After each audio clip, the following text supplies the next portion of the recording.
Good evening, everybody. It is Monday night, which means it's time for another episode of Wild Beyond the Witchlight. As always, I am your DM, Heath, and it is good to see everybody back. We had a big weekend this last weekend. I was not a part of it, but that's okay. I'm glad to see the pictures and everybody having a good time there, and Gen Con being back in the full swing of things. So, welcome back to all of those who got to go and visit Indianapolis this last weekend.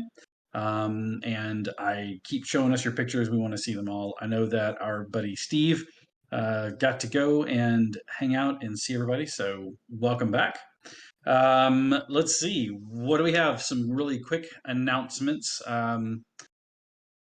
The Journey Through the Radiant Citadel is out, and coming out this month is the Spelljammer Academy, or the Spelljammer series. It is a series of 3 books and 1 big binding, so you can get those. It is the campaign setting, a monsters manual type thing, as well as a adventure that you can play with all of your friends. So that is coming out later this month. I'm not sure the exact date on that. I got to look at that again, but I'm going to say 16th. It's like the 16th. Thank you so much for giving me that. The 16th is when that releases. Speaking of Spelljammer, don't forget that, and I don't know if it's still up there. I actually have to go look at D&D Beyond, which while I'm mentioning their name, thank you very much, D&D Beyond, for, as always, allowing us to use your tool to enhance our games. But they did have, for everybody out there, the oh, come on, brain, kick in. It was the Spelljammer, the monstrous manuals for the Spelljammer. It was out there to be claimed. If you got that, awesome. If not, that's unfortunate. It had some really interesting monsters in there. Speaking of the D&D Beyond, they now have those things that are free labeled and out to everybody. That includes the basic rules, the Sage Advice Compendium, the Frozen Sick, and the Lost Minds of Foundelver is out free for everybody. And that's everything you need to get started playing D&D with your friends, and it's all available to you free on D&D Beyond. All right, I think I've peddled wares for long enough. Let's talk about what happened last time we played. The party found itself in Thither with a balloon setting down, where they were immediately taken to a man by the name of Nib, who lived a life of, well, not a great life. He took advantage of others and gained some money through the ill-gotten way. He ended up being cursed to weave all of the gold that he had made in his life into items for people who came along. He gave each of the party members a special item, and then they were sent on their way with a little advice from Nib saying, hey, go here and see Will of the Feywild. Along the way, they got distracted by a pool of water that they couldn't get closer to. They're not quite sure what was going on there, but they do know that there was a unicorn there in the pool. They eventually found their way to Will and his band of merry rascals, where there was the hint in the air of a fight that might have set off, but they were rescued by their own good deeds and well-doing. Now that they find themselves way up in the treant that serves as the treehouse for the party, or for the band of merry folk of the woods, they set out to have a small conversation with this Will of the Feywild. And that is where we're going to pick up tonight's episode of Wild Beyond the Witchlight.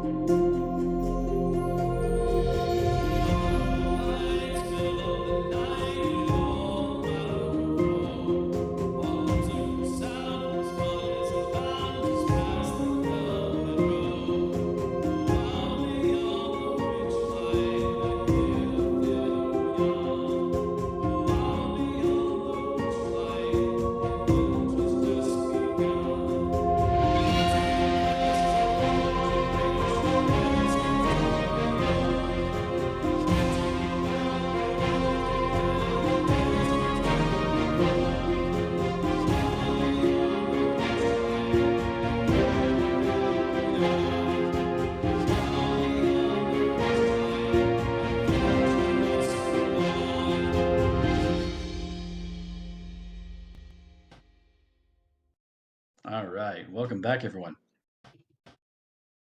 Way Hello. up above the forest in the treetop, you sit looking at this orcish girl who seems to be the tough muscle of the party.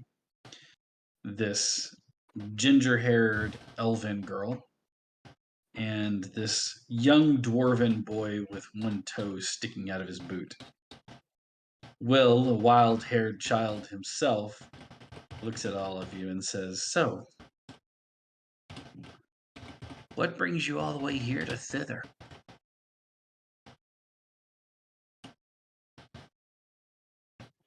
Well, we're in search of some things we lost. Hmm. How'd you lose them? That's the challenging part. I'm not rightly sure myself. At least in my case, I can't quite recall. Oh, we were trying to sneak into this carnival. Carnival. Yeah. Hmm. Sneaking into a carnival and you lost something. Sounds like you may have gotten what you know, kind of doled that out on yourself there, didn't I mean, I just Yeah. got brought into a carnival you? and something was taken from me. What was taken from you, little one? I wish I knew.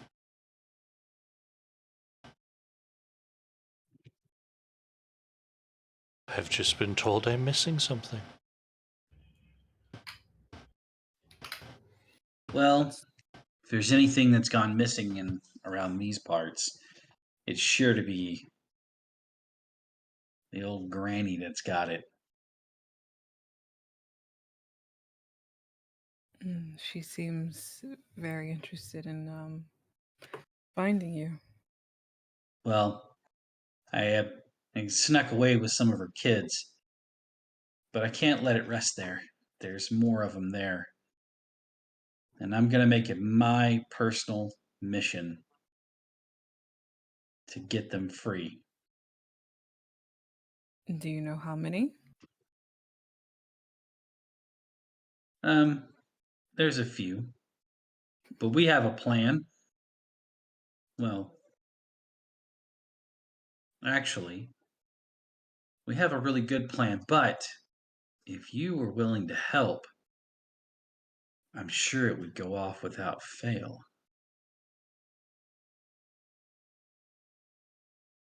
You say that, but you can't even give me a number. There's at least 20 kids still left. Does it really So matter? If they're in prison there, we got to get them out. Exactly. The number isn't important. Freeing them is, though. I think both are important. Well, I, clearly I, you're not going to help us. Well, well, I'll would help you you. I'll tell us swear your it. plan? Yeah, Tell we'd you be my.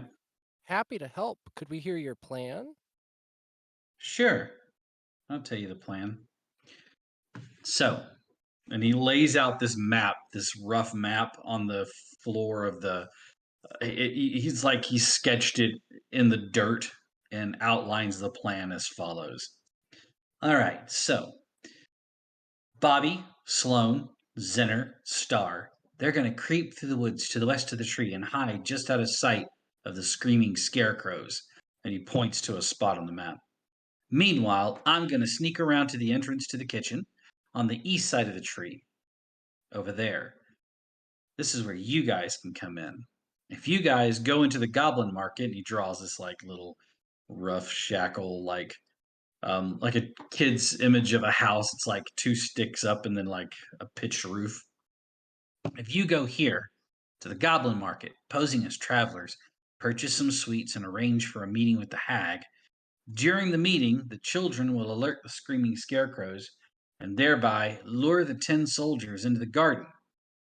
Then, while everybody's distracted, you guys can free the captives from the workshop while I climb into the textile mill to free all the captives there. Once everybody's free, we all run back to Little Oak right here. You can see Bobby and Sloan Zenner. They're all nodding their heads like, yeah, it's a great plan.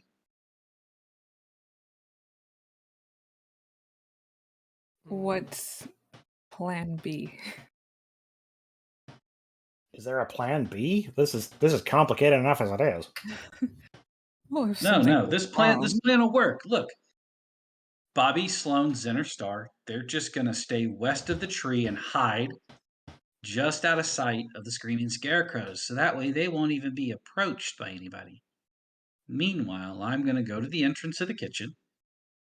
You guys go into the market, make a distraction, purchase some sweets, arrange a meeting with Granny Nightshade. During the meeting, those four will get the attention of the screaming scarecrows, and then all of her soldiers are going to go out. And then while everybody's distracted, you guys free all the kids from the workshop. And he points to like a spot where it's not very far from the goblin market. And then I'm going to go up to the top part into the textile mill and free all the captives there. See, it's pretty simple. Sloan, Bobby, Zenner, Star, as soon as they alert everything, they're just going to run it. They're going to hightail it out of there.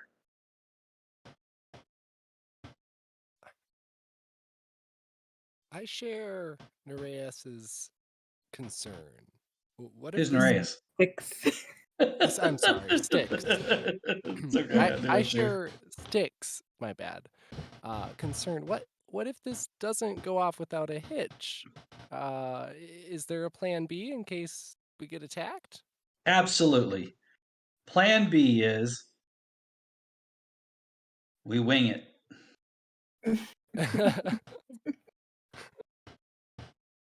Unless, of course, you have a solid plan B. I'm all ears. What do you got? You've never even seen Loom Lurch. You don't know what it's like. Well, we just got here. I don't think we'd have a plan B when it's just kind of put on us suddenly. Yeah. I mean, crossing the Fey is usually a very bad idea regardless. Looking at those posters, it looks like you're in a heap of trouble already. Yeah, because I freed kids. That's what I do. Do you think the unicorn might be able to help us? We were told that one frequents the area around here. Well,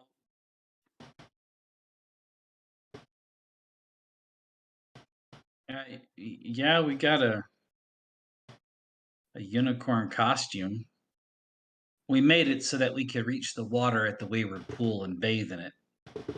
We can, just walk single file and it'll hold all of us, but I don't know. It looks like maybe only 2 of you could use it.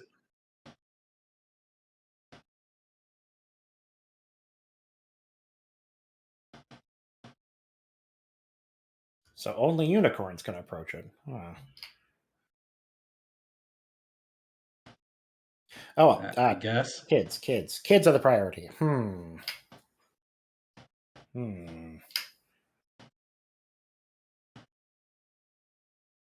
Listen, are you going to help us or not?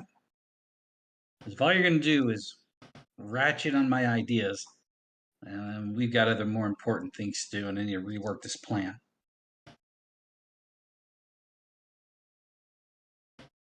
I'm just worried there's too many things going on. I mean, there's too much of a chance that you might be captured. I mean, you're going up there all on your lonesome to try to free free folks from that from the textile mill. You said, right? Right. So, well, we can't be doing that. I mean, there's too much chance that you'll fall off something or you'll get trapped in some way. You got to have some backup there. He don't need any sort of help. He's at a Feywild, the dwarf says. Everyone needs help. He rescued me. And me.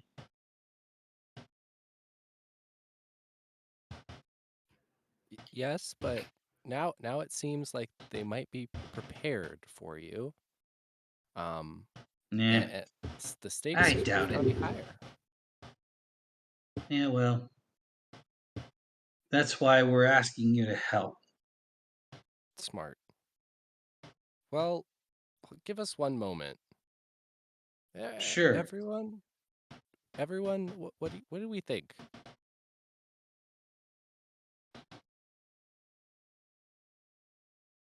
Well, I kind of think there must be a simpler way to make a suitable distraction. I mean, I like the idea of distracting them and then sneaking in, Hmm. but there's just too much going on here. I mean, is there something we could just like set fire to, or threaten to steal that might make them all react? That we can just run away. Now, this is Also, why I like you. don't forget that we're here for a reason. Oh, We need a picture. Yes. We have something we need from her as well. hmm. Is there a way we can do both?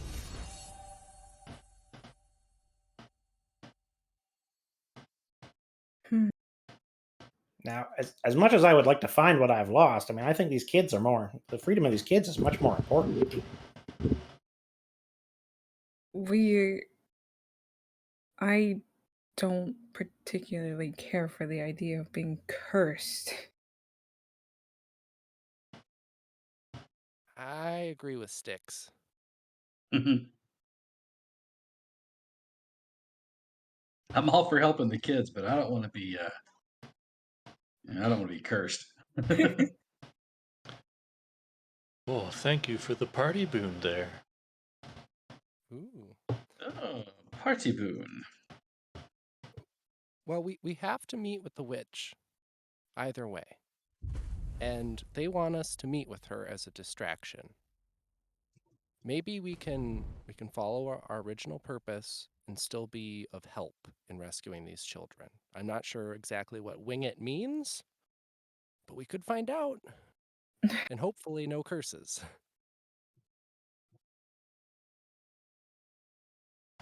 I mean, we all do still have wings.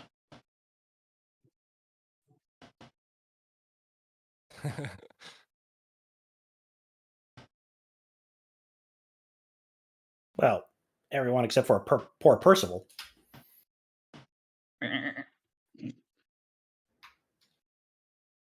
They can So, wear mine. are you going to help the kids, or you got another plan? What are you going to do? Give us a moment. We're Okay, I'm trying giving it you another moment. The pressure. out. Well, the chaos of helping them might be enough for us to do what we need to at the same time. Yeah, I think so. It's a risk, but I think we may have to do it as long as everybody is agreeable to the idea. That's working under the assumption that she already has a picture of herself. Shoot. But if you guys really, really want to do this, I will do it. It does move us along in our quest regardless.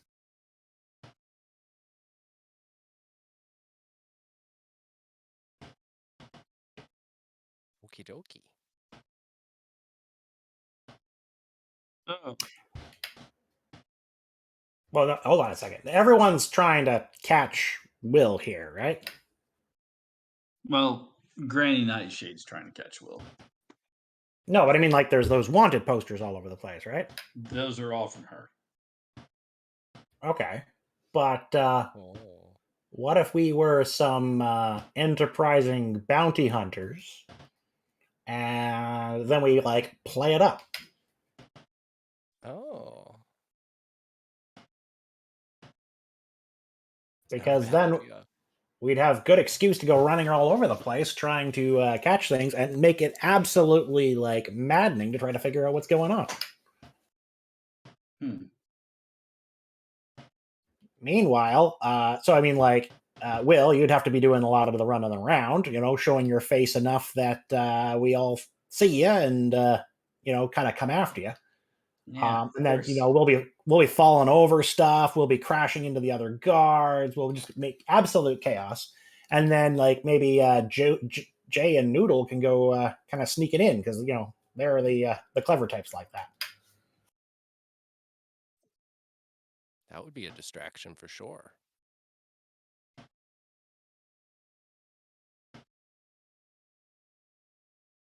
Hmm. So, and he's like standing there beside your, like at your elbow. So what you're suggesting is that you guys act like bumbling idiots, and I draw you guys out and like, how do we rescue the kids? I mean, that's the thing.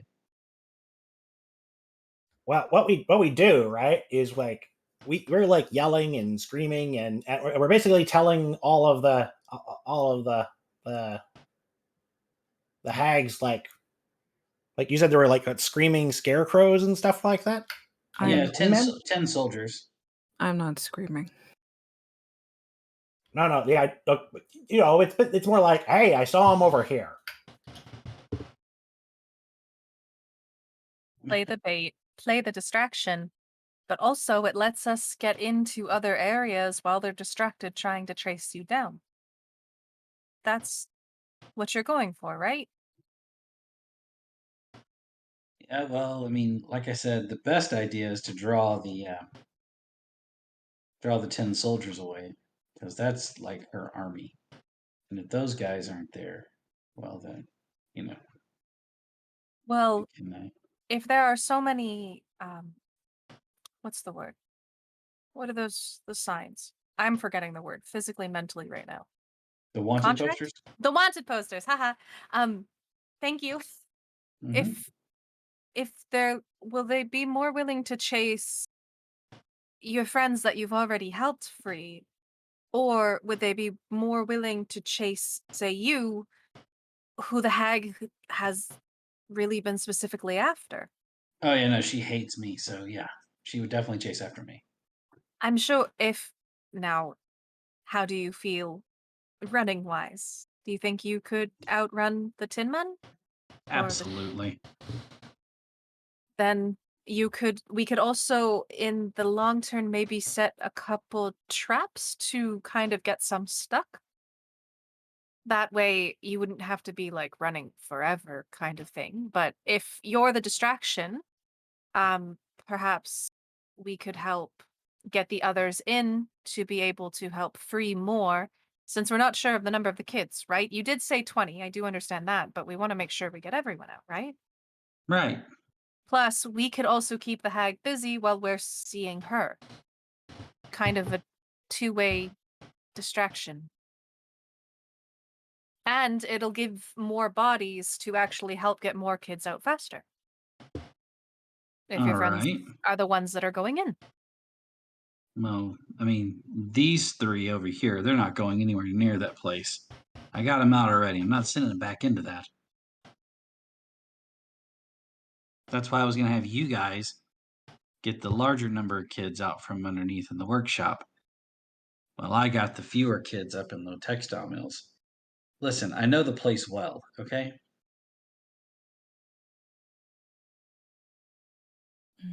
I don't doubt that. No, you don't, but you just doubt me. I don't doubt you either. I'm just worried. Well, you don't have to worry there, Grandpa. I'll be fine. Grandpa. It's about to be a fight. Styx just stands up full height and fucking towers over this kid. Until he hits his head on the roof because it's much shorter than he is. Yeah. Grandpa, bang! Ah! Ah! Uh, Grandpa. Oh. It's not that we're doubting that you can't do it again, per se, but even with endless amounts of planning and the sureness that the plan will work, there's always a chance something could go wrong. And a hag is a hag. Mm-hmm. And a roll's a roll, and we don't get no tolls. We ain't got no rolls. No? Okay. I'll just keep the Mid and Tights reference to myself. Yeah, I haven't seen that movie in years. All right. All right. Well, I don't know. I think we may just need to trust Will. It sounds like he really has this planned out. I understand, we don't want anything to go wrong. They're kids. We want to protect them, but Will seems capable. We do trust you. Thank you. At least somebody has my back on this one. We all do. Okay. Well, we're going to help you, so. Yeah, we didn't hesitate about that at all. That's Mhm. fair. All right. I still think my plan's a solid one. I know the place well enough to avoid everything. With the 10 men drawn out, that would be the best thing to do. If you guys can meet with Granny Nightshade and keep her busy, and then, like when panic sets in, then, or whenever everything goes awry, then you guys can sneak into the workshop while she's dealing with whatever she's dealing with. What do you think?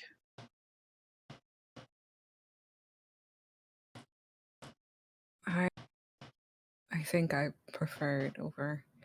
I'll look at Sir Hickory and turn up. I think I prefer that. Well, I tried. And if things go bad, we'll do what you said. We'll wing it. There you go. All right. Here's the last little bit of information I know. If Granny Nightshade is anywhere in there, okay? Hear me out. If she's anywhere in there, you're going to know that her place of residency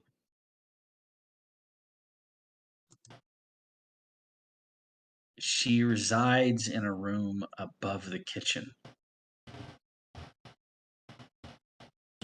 Okay? If you go to the back, you'll find the kitchen. There's another door. There's a stair that goes up. Her room is at the top.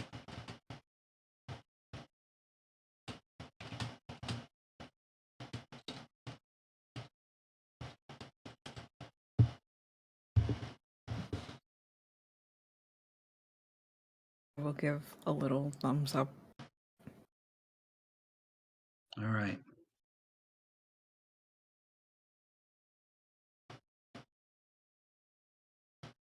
Right. We got this. Everybody run back to Oak. Everybody run back to Little Oak when we're done. Don't hesitate. And if I get caught, come rescue me. I'm not a hero. I'm not trying to stay like, oh, don't worry about me. Just go without me. No, come back and get me. Anyways, that's all I've got. Any other questions?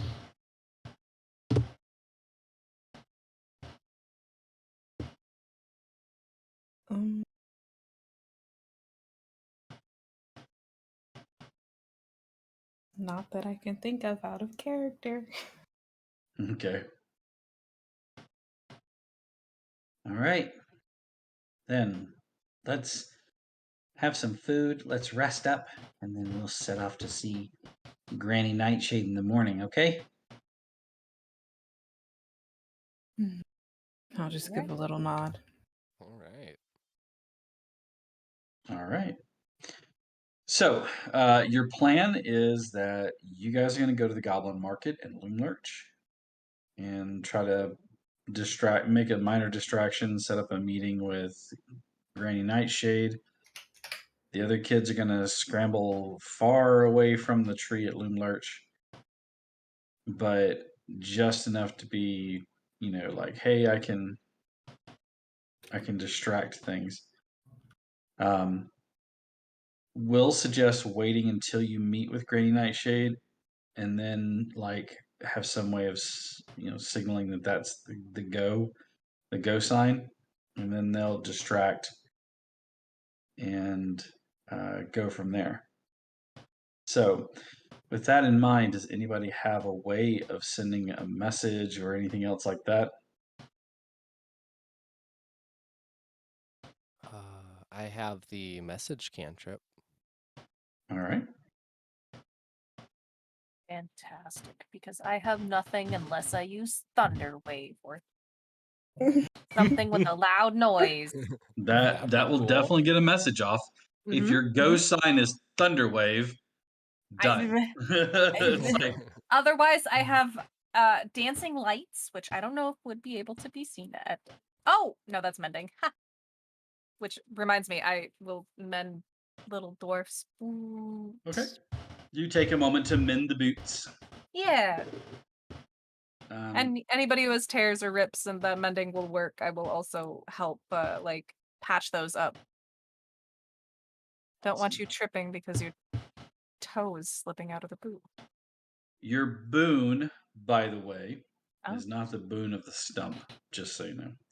Your boon is an RP boon. Your next RP encounter, whether that be with, regardless of who that is, your next RP encounter, you will have advantage on charisma checks for the first charisma check that you make for that. Ooh.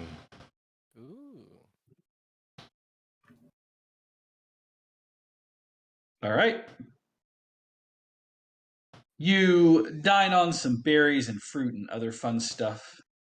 You sleep in the boughs of the tree. It is comfortable for all of you, so you do get a long rest in. You awaken the next day, and you can see that Will has equipped his team with everything that they're going to need. He has himself rope and some other things that he'll need for his part of this. He looks at all of you and says, so, anything else you guys might need?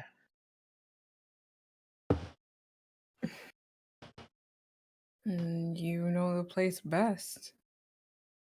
Well, I do, but I didn't know if you had any weird tricks up your sleeves, so thought I'd ask. All right. Oh, Only well, let's go one way free to some kids. start the day. I'm gonna hold up my jug and whisper, beer. And it is filled with beer, my friend. All right. You make your way off to Loomlurch. And as you do... Oh, just a quick fun thing before we run off. Mm-hmm. Can I have you roll me a d6? Me? Yeah. A 1. I'm gonna let your dice decide this. Okay. That was a 1. Cool.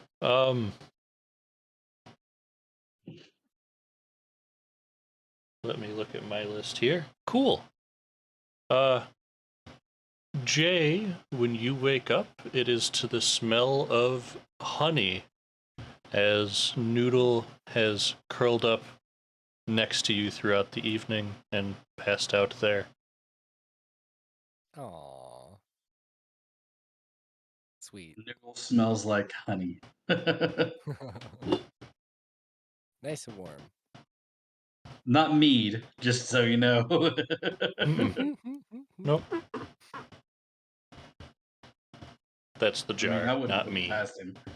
Oh, yeah, sure. That's blame the jar. Mm-hmm. So, you set off to Loom Lurch. If you will look on the big overland map, you'll notice that there is a fallen tree here on the left-hand side. And that is where you're going to. As you approach Loom Lurch, getting closer and closer and closer to it. Sorry, I'm looking for something particular. Features, yeah.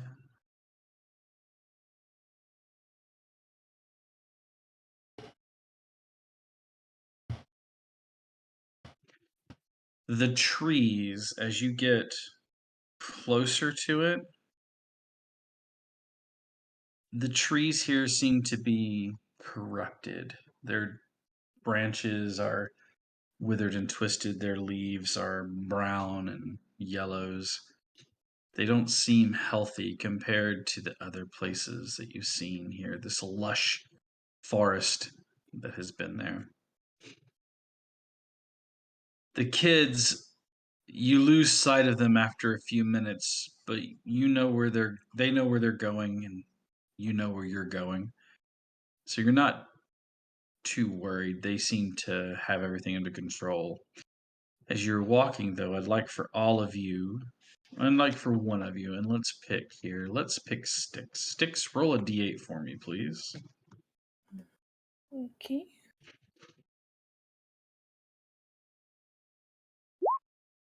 Five. Okay.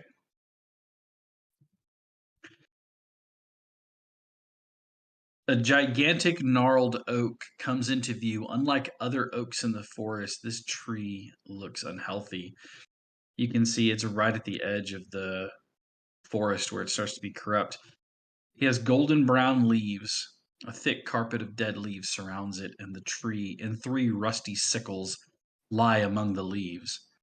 Standing next to each of these weapons is a bleeding goat. Meow. 8 tiny houses made of woven twigs are nestled among the boughs of the tree. Squirrels dart nervously around these wee domiciles.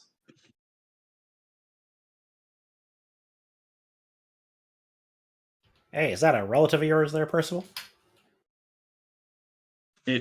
Percival walks over and like bleats at one of the goats, and you can see one of the goats like lowers its head and then like tries to run, but at like Percival, but he it looks like he's not really steady on his feet. Aw. I would like for uh, Noodle, give me a history check. You got it. +0. Oh, that's cocked.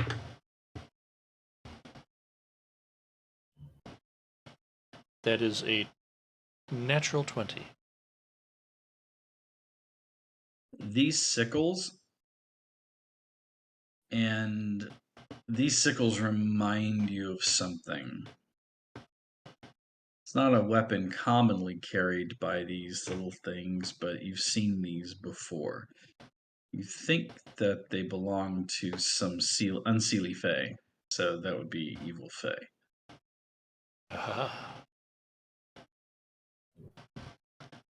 I relay that to the group.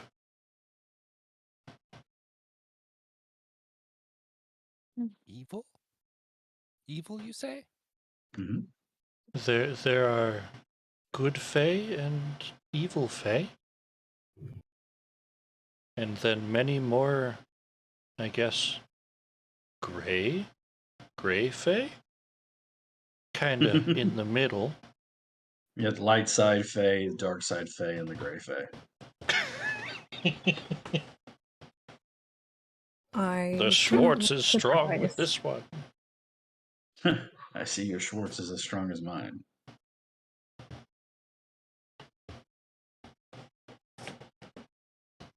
What was that, Sticks? I do not look surprised. That there are evil Fae? Mm-hmm. Yeah, no. Yeah, that is unsurprising to anyone. Mm-hmm. There are good Fae, though.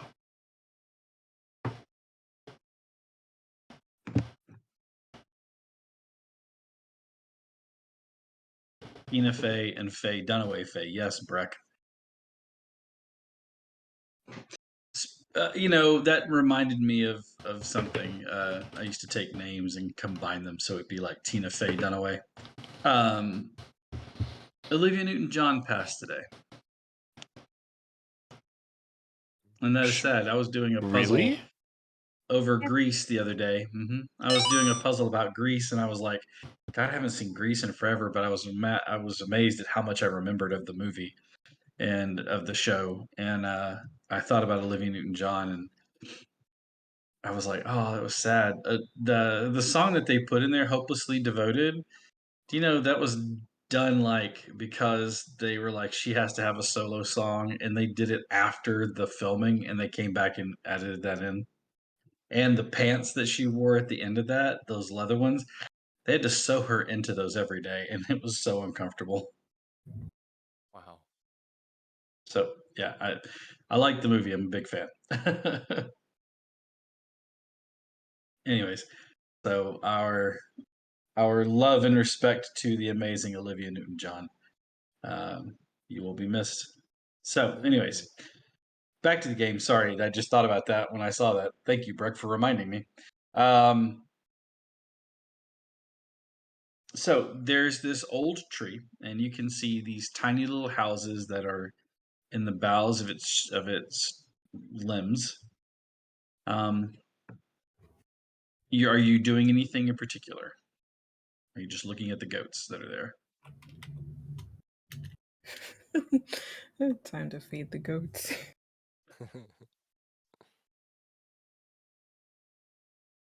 Well, as you approach one of the goats, you hear a tiny voice from up above.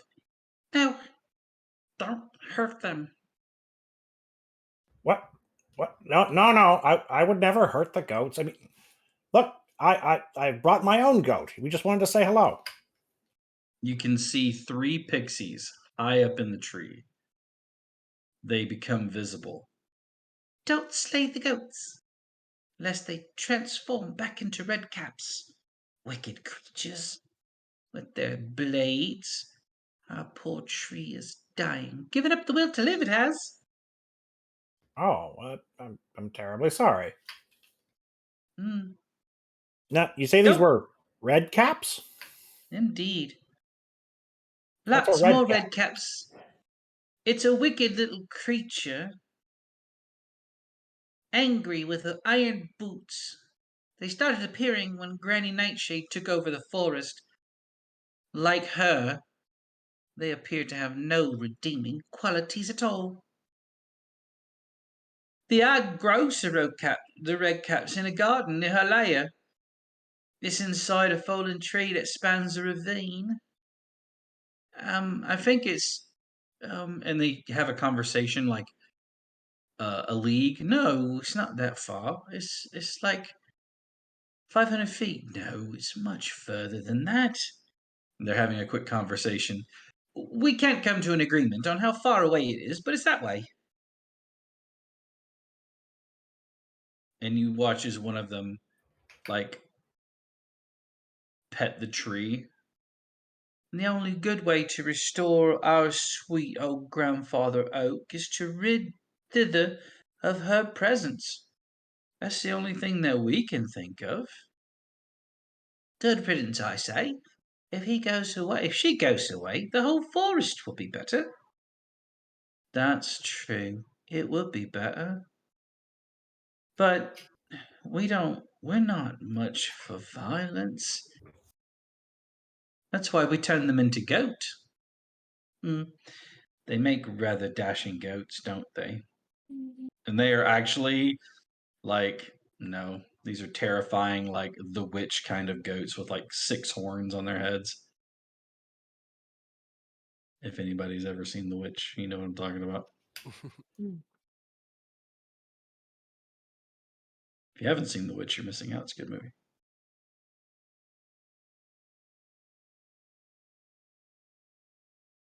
So, they won't stay that way forever, though. We'll have to do something about that. You there, would you gather up their weapons? Yeah, of course. And he will go around and he will collect up all of their weapons. As soon as you do, one of them tromps the ground and rushes towards you. Give me a dexterity saving throw, please. All right.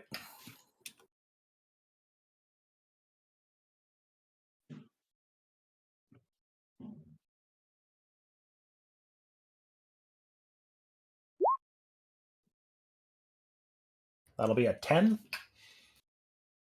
All right. Dear goat. Oh, shoot. What do I mean to do?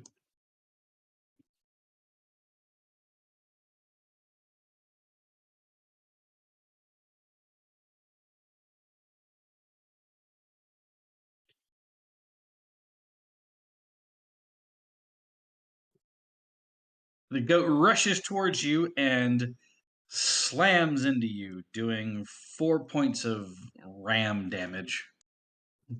Damn ram damage. Oof. Oh, Black Betty, ram damage. Oh, Black Betty, Oh, ram damage. Don't encourage Ramage. me. Don't encourage me.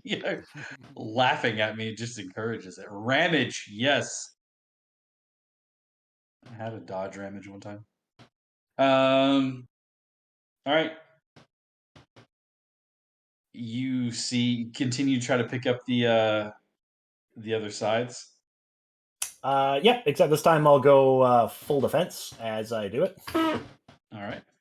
As you pick up, this one tries to it rears back on its hind legs, slams its hooves down, and tries to hit you with its horns. That's going to be only a 13. Yep, that'll deflect off of me. Yep, you bounce that one off of your shoulder pot.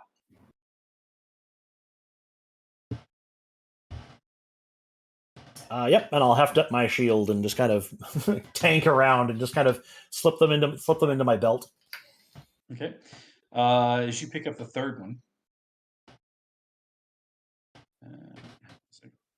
as you pick up the third one, let's see what happens here.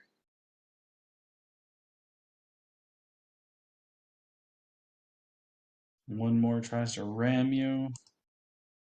That's going to be a 21 to try to hit you. That will fail because I'm on full defense. Oh, what's your AC on full defense? I think that would full defense gives you +4, right? Are you using a? Where am I? Because with my shield out, I've got 18, and then Okay. I'm full defense on top of that. You keep saying this word.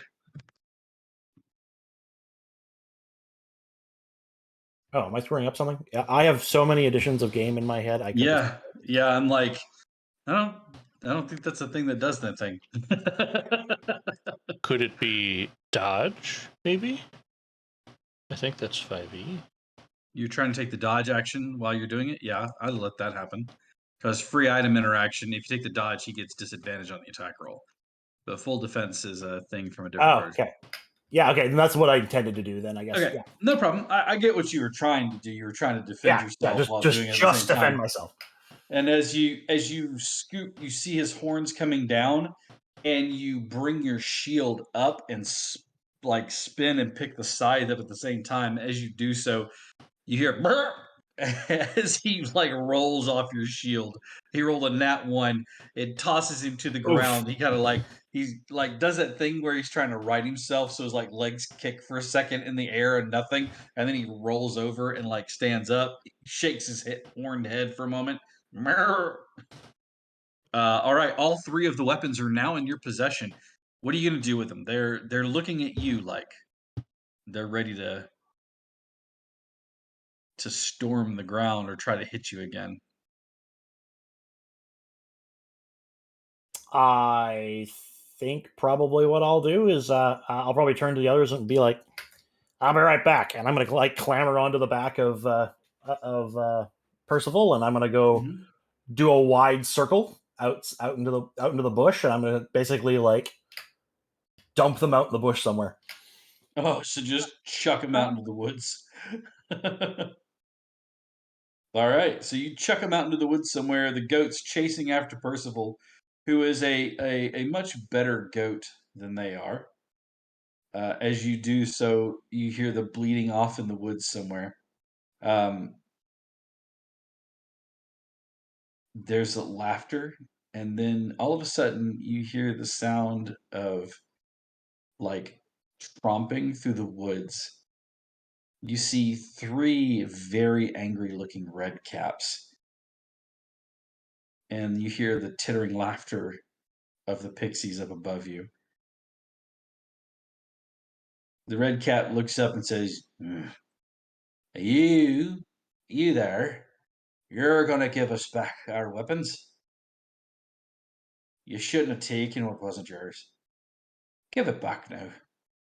And he looks at you, the twitching edges of his beard hidden beneath his bulbous nose, his red hat hanging long down past his knees, almost dragging the ground. You can see he has iron toed boots on that look like they'd be too heavy, but yet he seems to move agilely along with the other two. So, are you going to go out there and find our weapons, or are we going to have to kick the shite out of you? Well, now, friends, did you attack these good people? They kind of look at each other. What say we did? What's it to you? Are they friends or family? Near enough. They were folks in need, and when that happens, some of us stand up for it. Well then, aye. We came here to cut down that there tree, and to take those little pixies home with us. They'd be good in a stew, I wager. So, are you gonna return our weapons to us? Or are we gonna have to kick the shite out of you? I think I'm probably going to have to opt for the latter, if you think you're strong enough to do so. You see that they kind of look at each other, look back and forth. Well, uh, uh, sir, personally, I was just turned into a goat and back again. I'm gonna let them have this one for now. But if we see you again, we're gonna kick the shite out of you. Aye, that we will. I recognize your faces. I'll see you. The frog-headed lady, the big one with horns. You, Goat Rider, and that other fella, It's Sir and Hickory Turnip. your weasel too. Hey, boss. Looks like I've got himself a weasel. Right. We see you kick the shite out of you. And you watch as they kind of back away slowly, like trying to, keep their eyes on you so you don't, run up on them as they, once they get to the edge of the tree line, though, they just break and run away. Yeah. I'll probably trot after them and just make sure they go. You better run. We're crazy. Yeah, you're crazy. You're crazy, all right, fella. Oh. Oh my god. Let me do Go something crazy! like Noodle just starts foaming at the mouth. that. Right? Actually, swash, get a mouthful of beer and just kind of shake it about a little bit. I guess you could request seltzer out of that thing too, couldn't you? Yes, you could. Seltzer and just frothing at the mouth. Yeah. He's gone rabid. Now that somebody keep that in their back pocket. That's a good idea for a distraction. Now we know what the real reason for the mayonnaise is. Who would be crazy enough? Get the mayonnaise in and just look like you're frothing at the mouth. Nope, that's not what that looks like. Take that back. Regrets. No See, my regrets. brain went. My Oh, brain no. went to pus. Ew. How is that worse? Ooh, yucky. I hate it. Jeez, Sir, I need help. somehow worse. It's all bad. It's just all bad, okay? There's no good. You just keep making beer, mead, ale, whatever it allows you to make. All right. All right, children. So, the fairies cheer you on, or the pixies cheer you on for your good deed and your help that you provided to them. All right. And that was very brave. And then I will awkwardly give Sir Hickory turn up a little pat on the head. Oh. Thank you. And he's gonna go a little red. Honestly. Mumble. Mumble, One of the grumble, pixies. thinks I'm a weasel. Grumble, mumble, drinks more beer. The pixies thank you for your assistance in dealing with the red caps. They ask that you deal with Granny Nightshade, as they feel that's the only way that this place can be restored to what it was.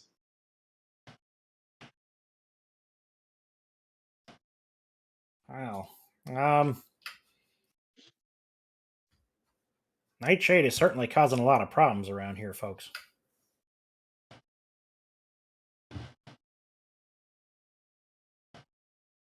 I mean, I don't like the idea of using violence, but it may be the only way.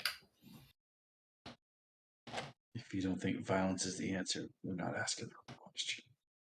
A wise man once said, violence sometimes is the answer.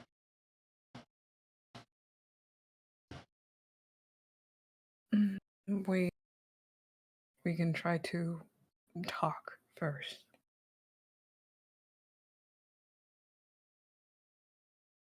Yeah, you use our words, and then if that doesn't work, then we can go smashing heads. Then you, as the red caps said, kick the shite out of her. Yeah. All right. Back on your way through the woods, you find yourselves approaching the leaves of this place. The forest looks, like I said, like it's becoming corrupted or dying. Eventually, you see the ravine ahead of you on the approach to Loom Lurch. The forest is at its darkest here. Up ahead, a colossal dead oak lies on its side. 3 living trees grow naturally out of its fallen remains. Their shapes resemble towers with candlelit windows twinkling in the gloom and wooden balconies encircling gnarled branches. On one side of the fallen tree, firelight spills from a pair of quaint storefront windows, illuminating a clearing filled with merchant stalls. As you approach, I'm going to move the players to a new map.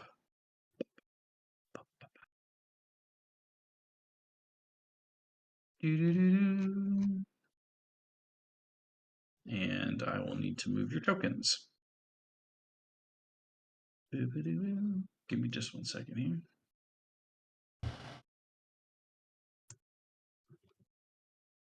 I'm afraid of the dark.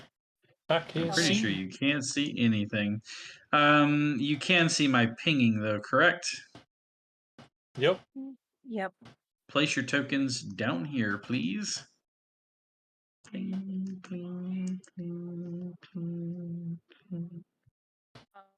I think I had. Oh, never mind. Did that work? Yep. Did I get it? Did mine appear? Yes, I just have not turned on your vision. Okay. Night vision. Remind me again who all has night vision. Me. Me. I think does everybody have it now? I don't think I have it. No. Let me just double check 60 for everybody. feet. I do. I know think s- most of you have 60 feet. I know Sticks got it. Yeah, Styx got it from. I'm Yeah. cool now. I Yeah. can see. You put on your glasses. My eyes are I think I'm the wide only one who open. doesn't. That's okay. If it's too dark, I'll hold your hand. Aw. How do I put my token on there?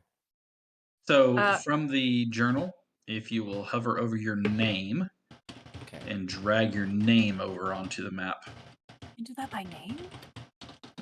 Oh. I thought you had to be like in. Awesome. Okay. Didn't know that. Learned something new. Actually, halflings do not have it unless you have something else that gives you night vision. There, Jay. Yeah, oh, sorry. Yeah, I'm blind. Okay. I'll hold both your hands. It's fine. I'm going to turn your vision on, but you do not have dark vision at the moment. However, we're going to make you emit a bit of light. We're going to make our boy Hickory Turnip emit bright light for 30 feet. Save. Now you both should be able to see.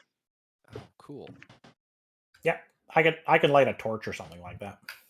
I also do have the cantrip, dancing lights. Oh, that works. Sure.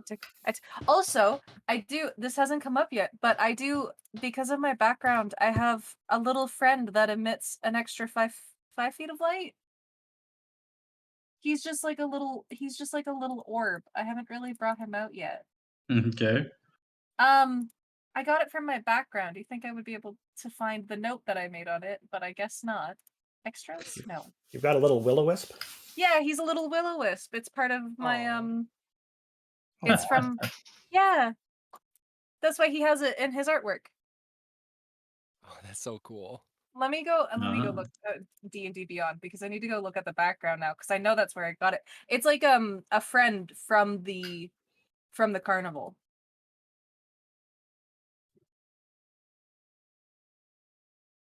But I know I have one. Oh, there you go. Now you got a little one beside you. Bonus Yeah, so I points can for help. stealing a friend from the carnival. I didn't steal him. He's just my friend. I didn't steal him. Sure. I didn't. Yeah. No. I just Believe did. you, 100%. Carnival just- companion. I just Where is didn't it? tell him we were going to a different plane, so now he's. Yeah. Harmless magical wisp of light. No stat block. He has a flying speed of 30 feet and can hover and shed bright light in a 5-foot radius and dim light in an additional 5 feet. Okay. There's a comedian by the name of Lee Evans. I haven't seen him do anything in forever, but he's a skinny little guy. He always reminds me. That reminded me of him talking about horses at the horse race. It's like, where are you going? Oh, we're going to Barbados. Come on now, get in the tunnel. We're going to Barbados. Are we really? No, you little fuck, we're going there. And just like jerks the reins and tries to kill the horse. Oh. But you're just like, come with me. Where are we going? We're going to Barbados. Are we now? Master of Dungeons, welcome. Everybody, meet Master of Dungeons. He has he got a podcast and a bunch of other stuff. Mitch is an amazing guy. I met him at Winter Fantasy, and sadly, I did not get to go to Gen Con, and I may not be able to go to Gen Con again for some time because that is when school starts here where I live, and so I won't be able to make it Gen Con. However, I will try to make it to other things. This year may be a little rough for me making it to things, but we're so glad to see you and have you here with us. Welcome. So now that you have your captive little critter, No. try to change it. It's my little friend. Sure. Yeah. Absolutely. Yeah. Little friend. Quotes. Uh, All right. I'm trying to. He's a friend from work. yeah, we work He's together. a friend from I know work. him. All right. So before you lies two pathways. They seem to have two entrances into this area. This one you can see takes you to that market, that stalls that you saw. This way seems to lead you into the tree itself. So, which way are you going to go, party? Well, I thought we were to start in the market. Yeah? I was about to say, if the plan was in the market, I guess we should do that first, right? Yeah. That I away. guess Oh, Breck. Oh, Breck.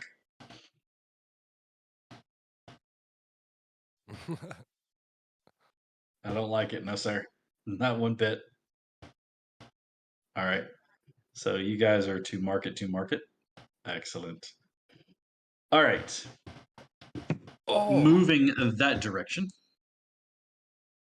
Follow the wisp. Um, Follow the wisp. Ooh, that's not what I meant to do with it.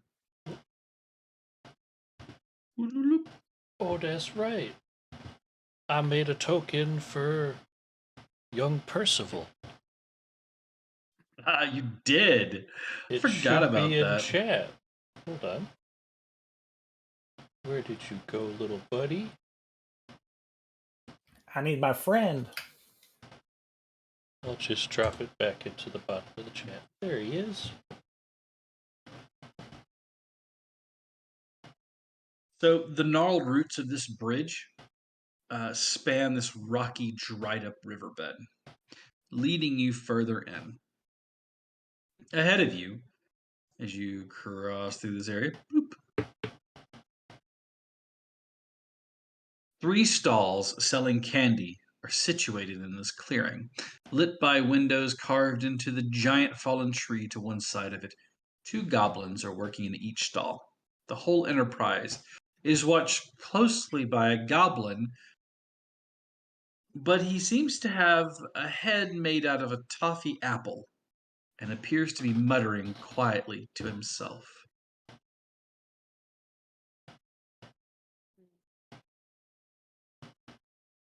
Now, why did we need candy again?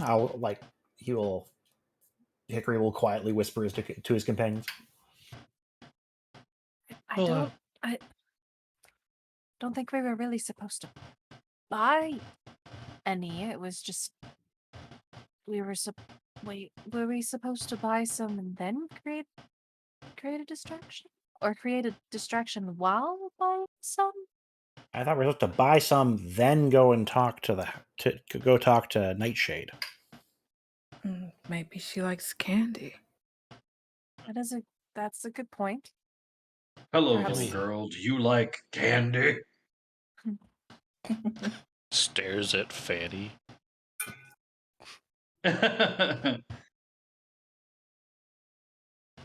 Ah, Fanny. All right. So the distraction was partly you could buy candy and try to see if you could meet with Scabatha. So if Mhm. that's the route you wish to take. Yes. Okay. As you approach the merchant's stall, you can see that there are all sorts of goods. They seem to be really tasty, but as you look closely, you can see that they are a little strange. Examples such as beetles encased in hard candy lollipops that seem to be made from compacted ants and jellied worms. Not jelly worms, jellied worms. Ew.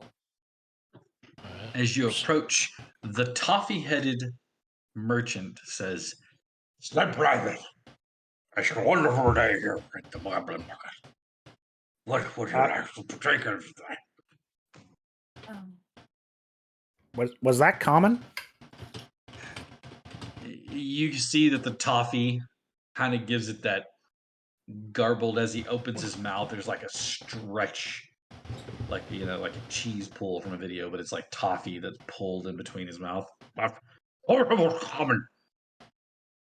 What can I buy for you tonight?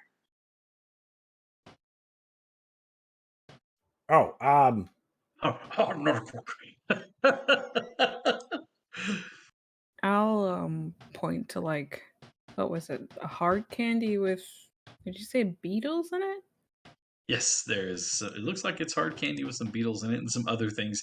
All the ingredients, it looks like candy, but there's also like made with a little bit of disgusting ingredients. How much for the hard candy there? One of the little goblins working the stall looks at you and goes, One trinket. One trinket for one piece of candy. Come, little boy, don't you want candy? "Of course he wants candy." Uh, um, I will nervously like start looking through my bag before I drink it. how exactly do we acquire trinkets? Are you asking the DM or are you asking the goblin? I would be asking the goblin. Okay. You can acquire them in many different ways. Trading goods and services for them. Stealing them. Begging for them. Various ways for one to get their hands on all sorts of trinkets. What sort of trinkets do you have on you? Oh, Oh, so many. I would love one of each, please. Oh, you're adventurous. So you can see there's like, let's say 7 different kinds of little treats. Sure. And an extra one of the beetle ones. Okay, so that will be. And he brings out this gigantic calculator, the kind with the lever and the long ticker tape paper, and he starts mashing all of the buttons. 8 trinkets. I'm gonna dig in my bag for 8 trinkets. Just little baubles and stuff. Nothing fancy. Okay, so you're looking for little bubbles? Yeah. All right. Let me do the thing. Roll a d4 to begin with. A D4. Mm-hmm. That's a 2.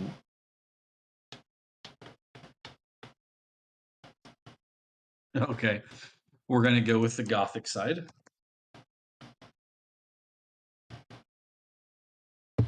Handful of spiders. So there are trinket lists within the player's handbook, of course. There's another trinket list from Curse of Strahd. There's another one that's in Rime of the Frost Maiden, and there's one in the Wild Beyond Witchlight. So the first D4 is which list are you pulling from? Ooh. So the one that you got was the Gothic. And the way that I labeled those was the first one that came out was the player's handbook. Then the Curse of Strahd came out. Then Rime of the Frost Maiden. Then Wild Beyond the Witchlight. So Curse of Strahd, it's just like a bunch of teeth or something. Here you go. now I want you to roll a D100 for me. Oh boy. Oh boy! What are we gonna get? That's an 86. Okay, so your first one that you pull out is an inkwell. And as you start to stare at it, your stomach churns a little bit, and you get a little nauseous while you're staring at it. You quickly hand it over. Roll a d4 again for me, please. Should I just roll a bunch of D4s to make this a little quicker? Well, yeah, roll a bunch of them. Okay. So that was So we one need of 7 more. 8. Yep. So this will be 2, 4, 5. So I'll just make this easy and we'll just split it into lists. Okay. So that's that. So I have 2 more from Strahd. Okay. I have 3 threes. 3, That 4, would 5. be rhyme. 1, 4, and 1, 1. So, okay. That would be. You said 3 threes. Okay, that's rhyme of the Frost Maiden. You said a 4. 1, 4, 1, 1. Okay. Open this back up and go back here and do this and find trinkets. Trinkets. That way we don't have to jump between books. We can just do each one quick. Like, I'm not going to open up a bunch of tabs. Yeah. All right. So, starting with the Curse of Stroud. Yep, I gotta roll 2 more for Curse of Strahd. Stroud. All right, so go ahead and give me 2 more D100s on those. So first one's a 35. Okay. The next 35. one is a 99. Okay, so the 35. As you reach in, you pull out again, and this one is a necklace, and it clinks and clatters as you pull out. Looking at the necklace, it's formed from the interlinked holy symbols of a dozen deities. Don't And the last worry thing about where the next this thing you came pull out, from. yeah, we're not going to discuss that at all. You're just like, hee hee. Goblin doesn't care. Goblin's like, ooh.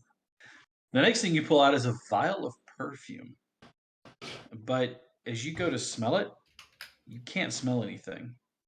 The goblin, however, goes, oh, oh, oh, that's lovely. Ooh, that smells so good. None of the rest of you can smell it, but the goblins seem to be attracted to whatever scent is in there. Ooh, that's just divine, that is. All right, so you said you had how many from number 3?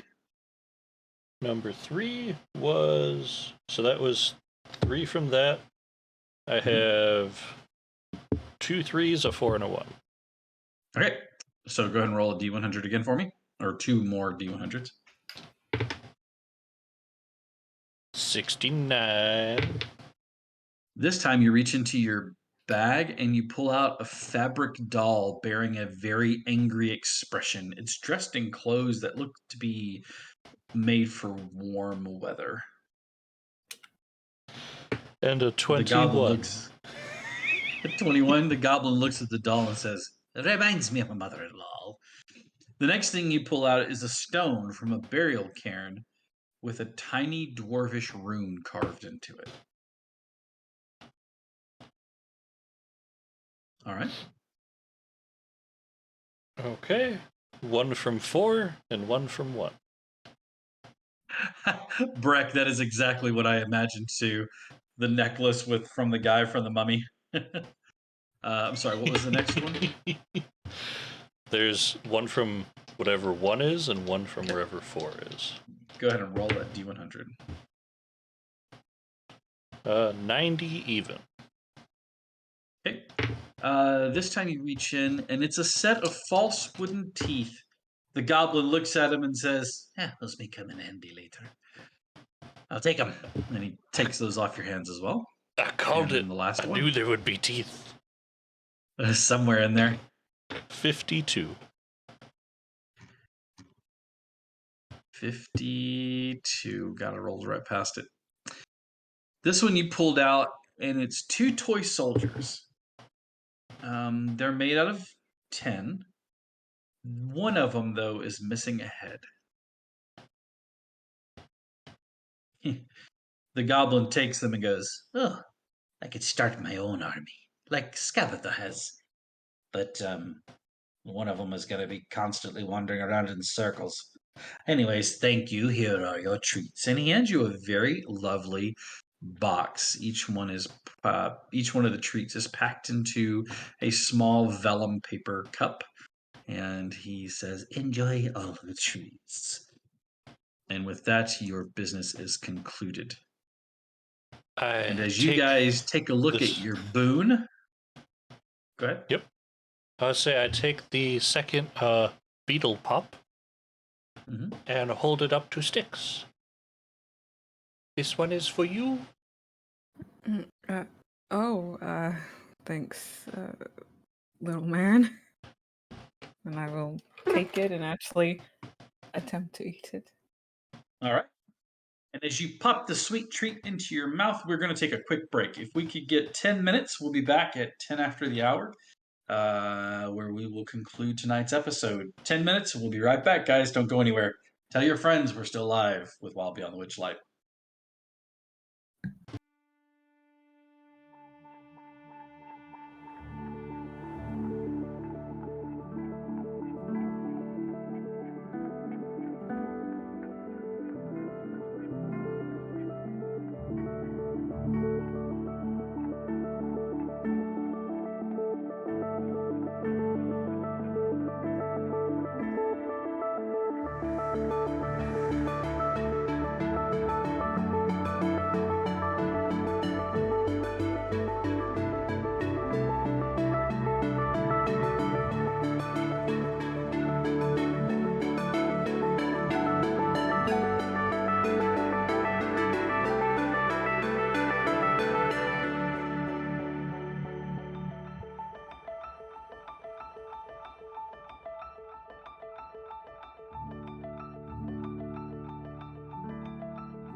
Thank you all so much for being patient with us while we took a quick break. All right. So, you pop the sweet treat in your mouth. And it is surprisingly good. It is not disgusting despite the ingredients behind it. But as you start to slowly turn it over in your mouth, you hear it clicking against your teeth. And you know that thing you do with a hard candy, like when you eat a Jolly Rancher and it rolls around your mouth and it clicks against your teeth, that kind of thing. Mm-hmm. Um, as you start to do this, roll a d8 for me, please. Okay.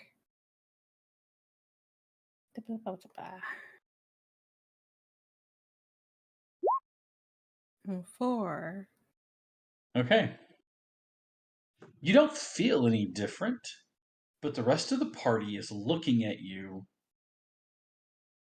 crazily.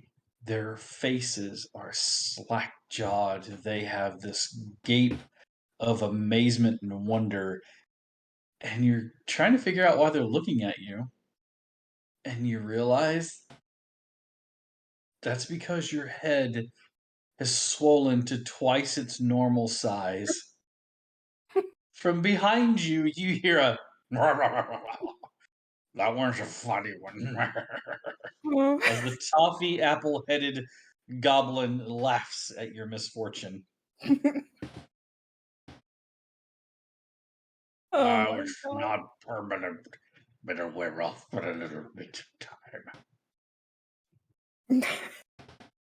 Oh, jeez, what's in these candies? Try one, you'll love it. I'm just going to silently accept what has happened to me, and I'm going to Just- keep crunching on this candy. Just hang your big head in shame. Just look at the size of that thing. It's got its own stratosphere. It's I like Stop it. Sputnik. I would like to look through my bag if I can find anything to give to Noodle as a thanks. Okay. Are you looking through your bag? Yeah. I love all of you. Thank you so much for the sub, Mitch. We appreciate it, buddy. Go ahead and just go ahead and roll me a D100.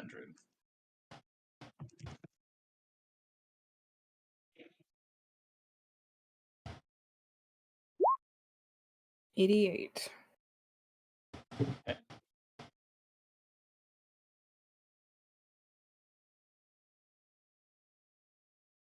Hmm.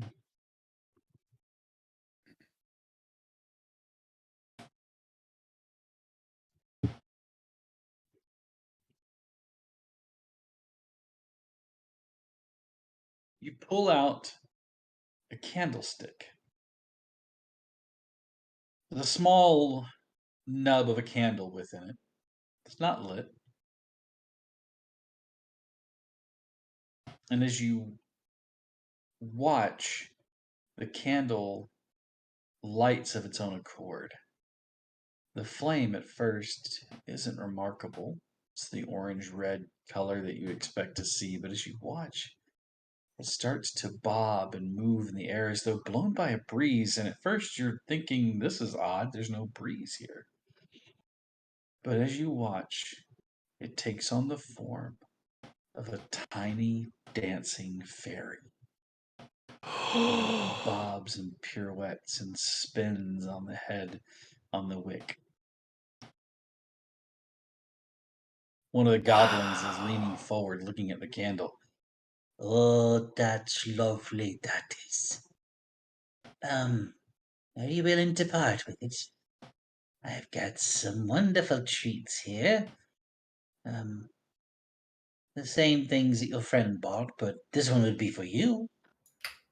Oh, it's gorgeous, that it is. Is it going to change me again? You're supposed to say. It would be an adventure, though, wouldn't it? I'm Come just on. gonna shake my head no, and I'm gonna offer the candle to Noodle. Oh, that's disappointing. Fortune favors the bold. Oh well. Oh my goodness. I'm gonna pull out my monocle, put it in my eye, and sit and look at the candle for a second. Forgot about the goddamn monocle. Honestly, this gift is perfect for Noodle.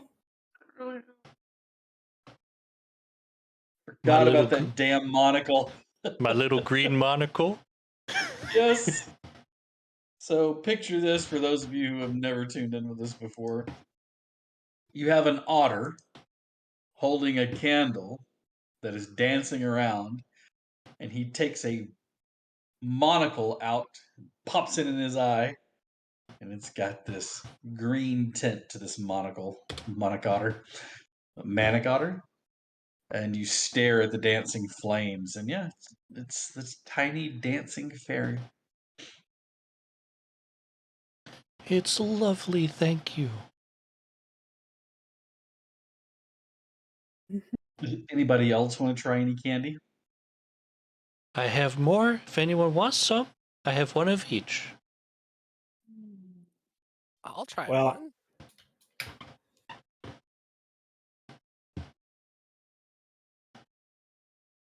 All right. There are So, 7 Jay? candies in front of me. Pick your how about we thing. How about we each take one? I think I'm quite all right. Thanks. Oh, chicken. Peer right. pressure, peer pressure, peer pressure. You see, you say peer pressure, but I'm also Uh-huh. like, I'm okay.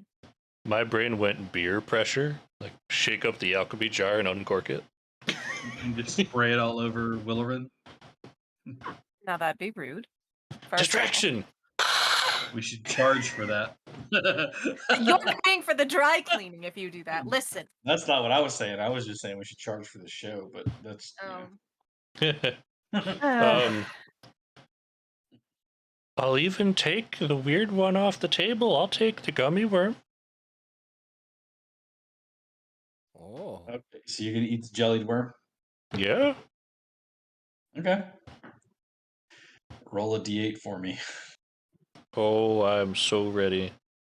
It squishes and like. God can't. Nope. Nope. I gotta cut that description off short. It squishes in your mouth as you chew it up. It's not unpleasant. It's a little strange at first, but then it gives away. I've eaten worse. I almost said some things that I could not take back. There's some description words you just don't say. Looks up at the great TOS and goes, nah.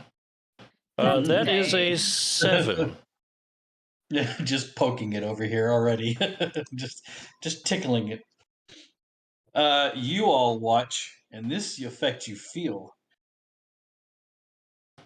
The bands around you, the gourd, the cord that holds the gourd around you, and the alchemy jug tighten for a moment and then relax.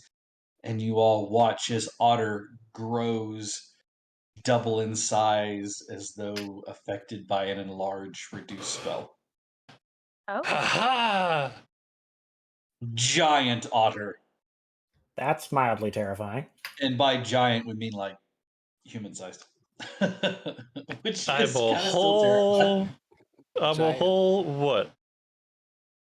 You went 6 from feet small tall to now? medium. Yeah, you went from being like 3 feet tall to 6 feet tall. Jay is now looking up at Otter. Yes, how the turntables. But it's very weird to almost be on eye level with you, Noodle. Doesn't he stand just a little bit taller than Willerin? No. Willerin's 6'4". Yeah, I was like, no, that's right. He's this one you actually have is much taller than your normal tall boys. Well, Yeah. you know what? I'm gonna use my tail and my staff to make myself a bit taller. Now.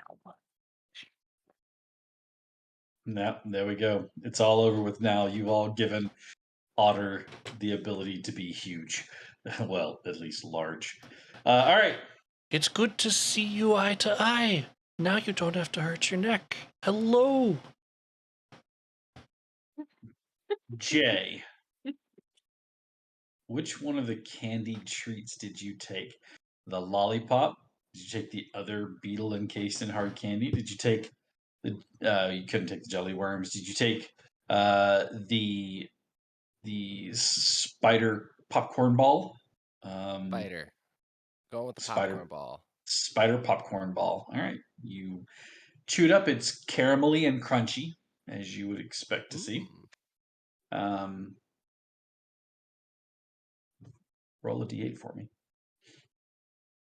Ooh, this is better than I thought it'd be. A little crunch in there. A little extra spice. All right.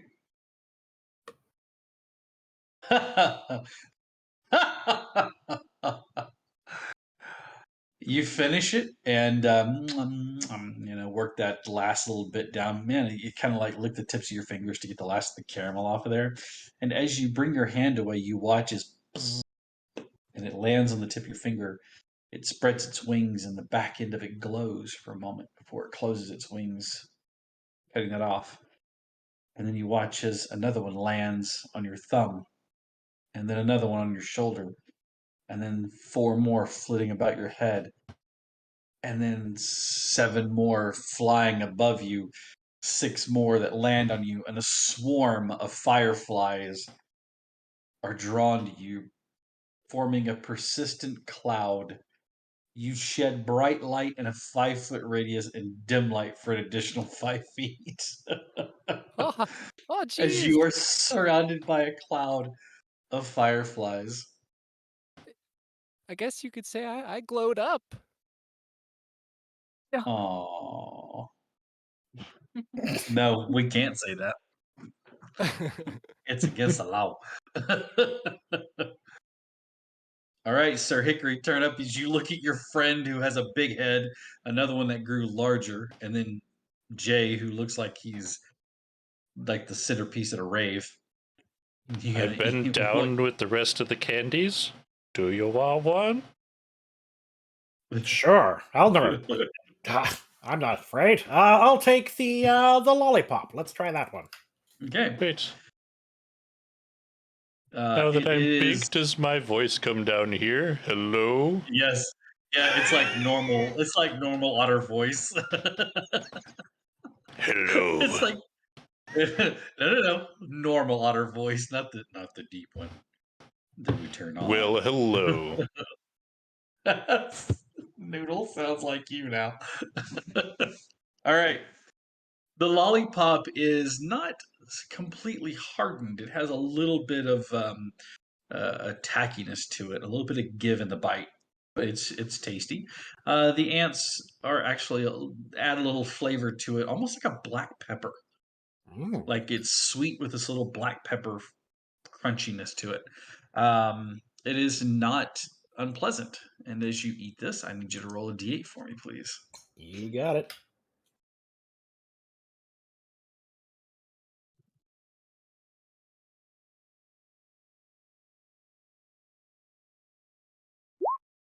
I have rolled a 3. Okay. Nothing seems to change.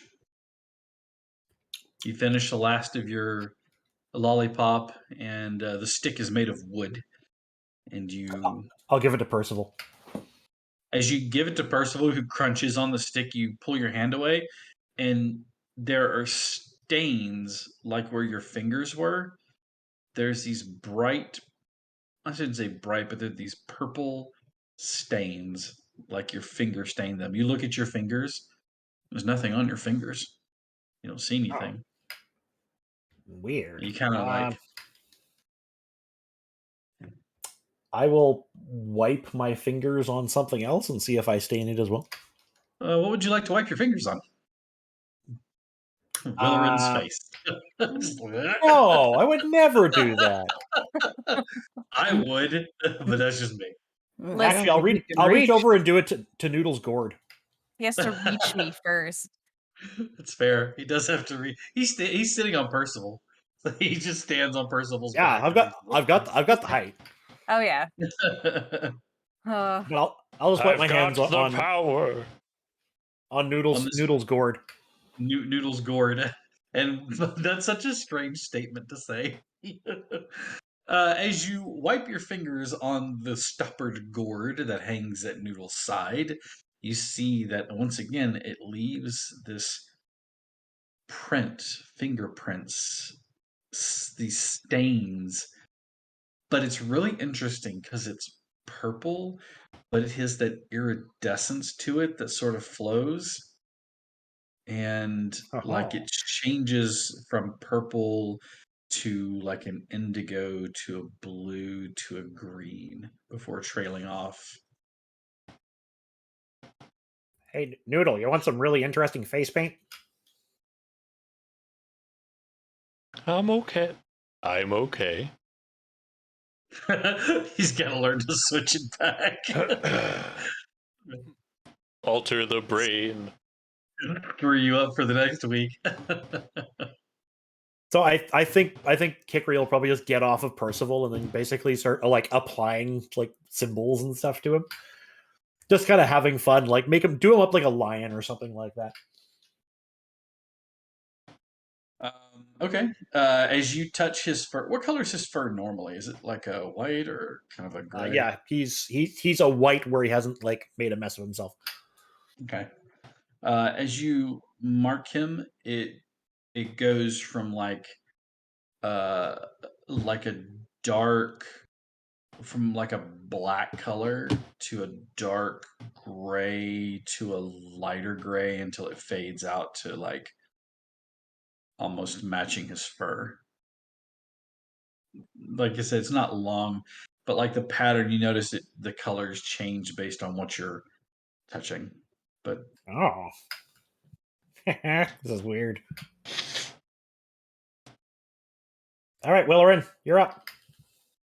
No, please, I'm quite all right.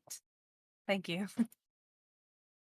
Jay like wipes fireflies like away from his face so he can like talk. He's really careful. He's like, "You sure you don't want any of this?" Windshield wipers their fingers across the glasses. Aha! like, you can't get a second to take a moment to speak. As soon as you do, you're it flew in the back of my mouth.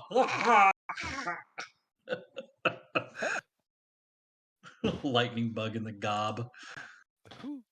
Well, that means I have 4 more of these candies for later use. This is going to be wonderful. Just You can wait still until hear- you forget about them like the monocle. You still hear this goblin with the toffee apple head talking to himself, muttering, "Another satisfied customer. No, I don't think they're here for anything. Look at them. He's huge now, but he's so furry." Brr.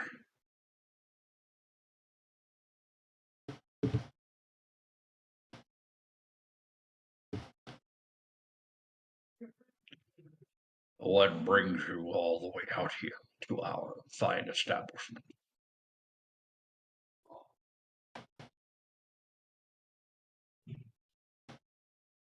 Well, I do believe we were hoping to gain audience with grandmother.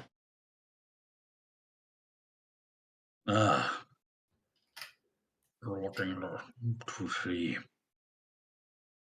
Granny Nightshade. That's why you're here.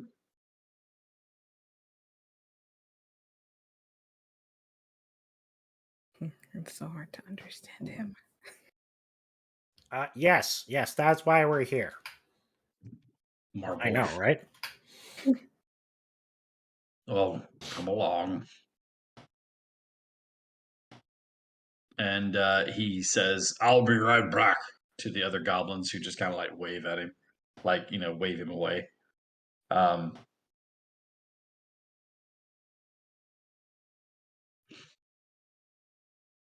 He marches you back across. Hold on 1 second. Yep. He marches you back across the bridge. From whence you came. So back down to the south. And then we're going to go over and up the bridge on the other side.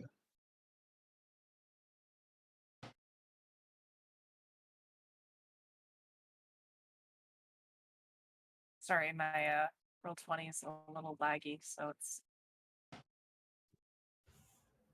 Yeah, you don't literally have to drag it into that area where we're at. Just this is where he takes you all. I'll move the will-o-wisp so you can see. Bloop. All right. Here you see a table. Again, the gnarled bridge that you cross looks almost identical on the other side, spanning this dried up riverbed. As you approach here, though, this chamber seems to be nestled between walls of twisted roots, through the gaps in which you can see the eerily beautiful woodland surrounding you.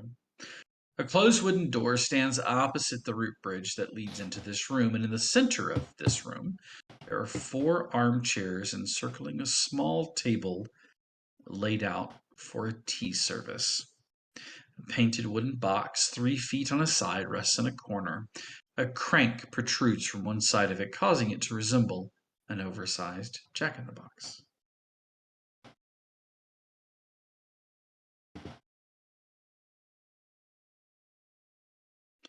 Wait here. I'll get her.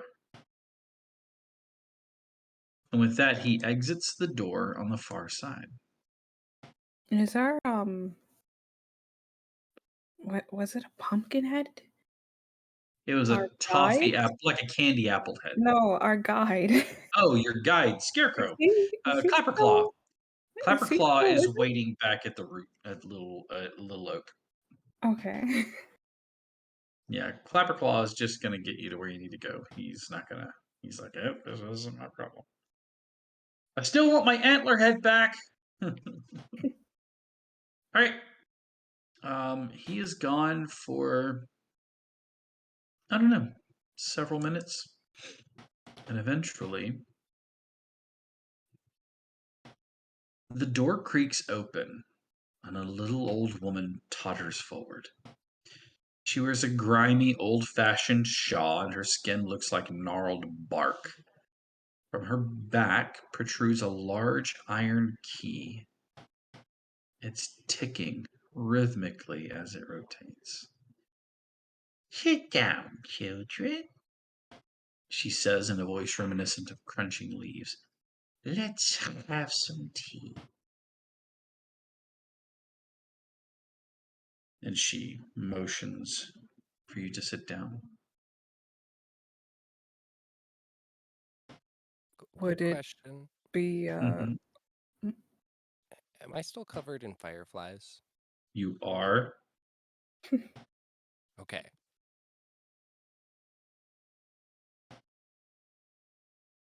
She takes a seat. So, what brings you out here?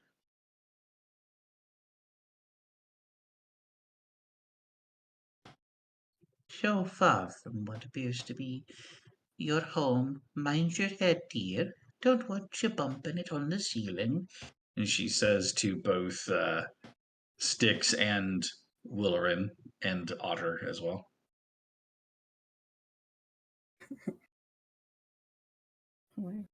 bobblehead? Your big old noggin. Boom, boom, boom, boom, boom. I will reluctantly sit down.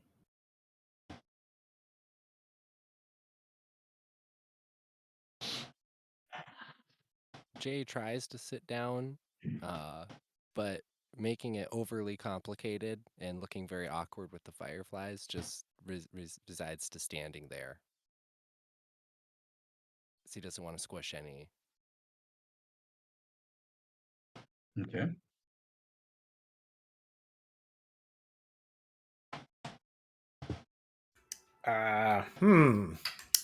Where to begin?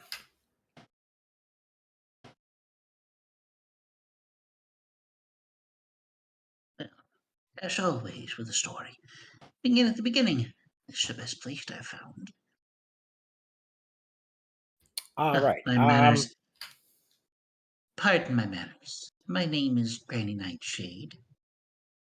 That's what Oh, everybody yeah. calls me. Sir Hickory Turnip. And this is the Golden Goat Percival.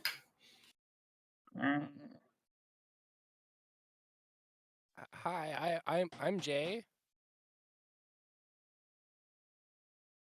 I'm Styx.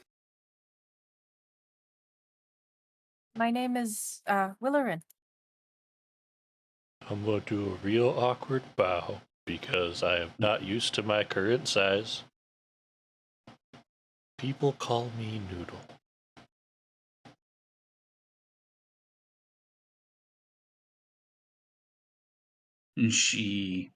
Well, it's a pleasure to make all of your acquaintances.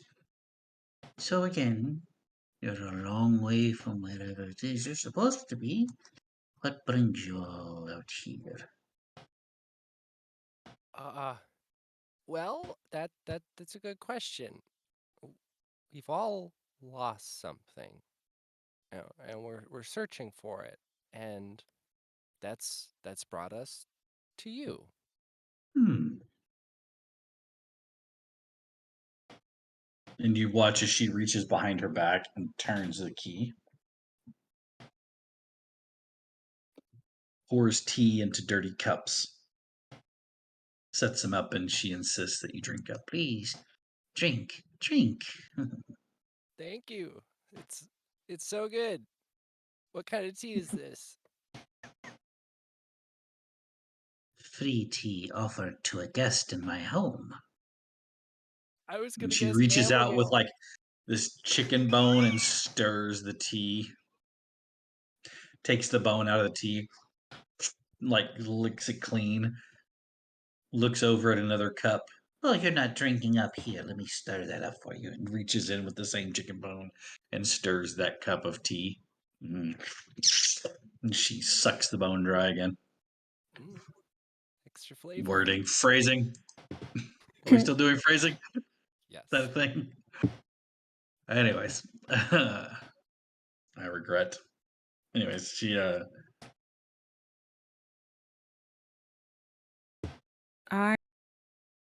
I'm just gonna I'm gonna try to pretend to drink the tea. Well, I'm really just holding the cup up to my lips and then setting it back down. Can I roll to see how terrible the tea is? Give me a Constitution. No, give me yeah, give me a nature check. A nature check. Okay.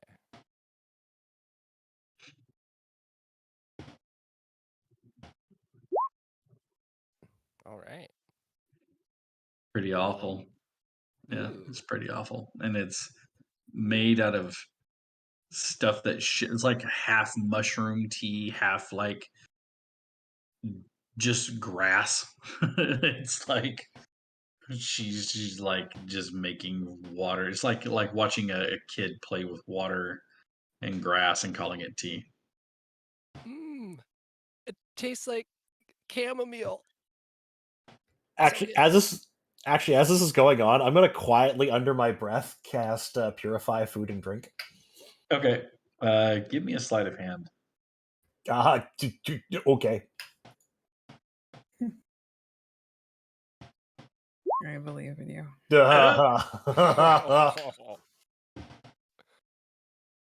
As you start to Sorry, cast, I she looks can't be over at quiet. you. She looks over at you, What's that you're doing? and you see the key start to turn. Turn slower.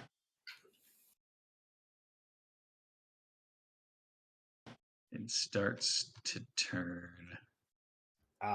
It's a ritual. Slower. It's a tea ritual. I have to do it every time I have tea. He'll just like look frantic eyes at the other ones, like, oh god. But that'll affect everyone's tea, by the way. Give me a persuasion check. Remember, this is an RPG moment. From that boon you have. Ooh, hey. Not bad. 15. Okay.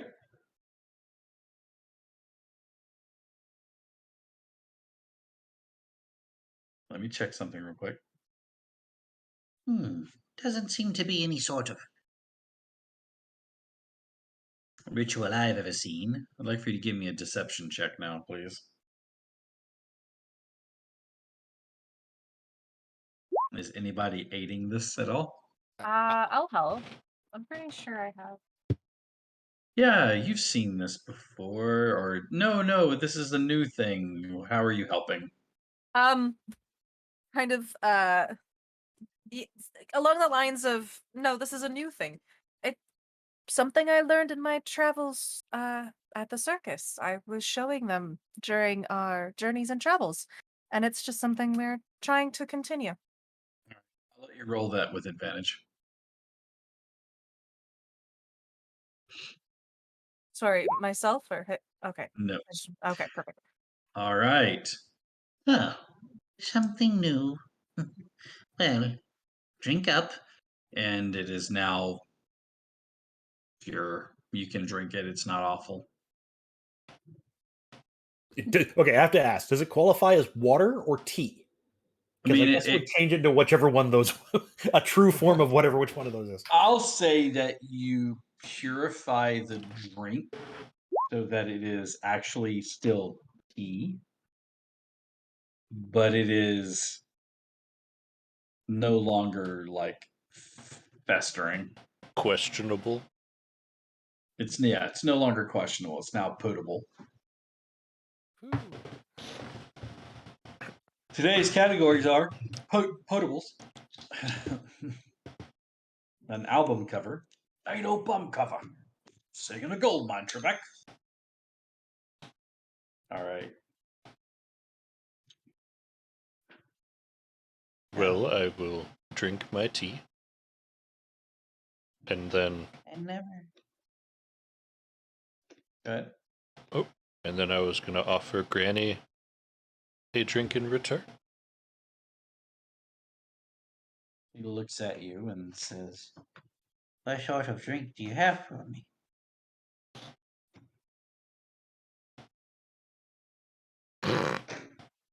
Sorry. I believe today I chose beer. Oh. It's not an IPA, is it? I don't know what that is. Something a bunch of bearded folk make. Not really a big fan myself. So, a beer. I do enjoy a beer. and yeah, she is going to take your offering of a beer. I will pour her cup full. As anyone else who would like some beer after that tea? Question mark. That questionable drink that she offered you? Anyone? Just me and No, Granny? no, I'll take you up on that. Please, fill me up. So, you get Grandma drunk, and no, you don't get her drunk. She enjoys the beer. She smacks her lips, licking the foam off. Oh, that's quite tasty. When all of a sudden, from out in the woods, a horrible screaming, screeching sound arises. She jumps to her feet. What's all that? What is that? Oh, that's my scarecrows. Oh, I bet it's that world of the Feywild. Stay here, dearies. I'll be back. And she starts out the door behind her, closing it as she goes, rushing out. You hear off in the distance the sound of stomping boots. as she and her 10 soldiers make their way to investigate the sounds that have arisen. Okay. Should I, guys? Should I message Will and let him know that she's on her way? Yeah, may as well. I think we were supposed to message him to tell him to get started, but it seems he knew when to do it anyway. Yeah. Well, I'll shoot off a quick message to Will and just say the hag is on her way. Okay. You send that message, and you hear, I'm already in place. Perfect. And before this party gets started, we have received a party bane. A party bane? Mm-hmm. The strangeness of this realm is one that causes you to hesitate for a moment. If there is an initiative, you will have disadvantage on your initiatives.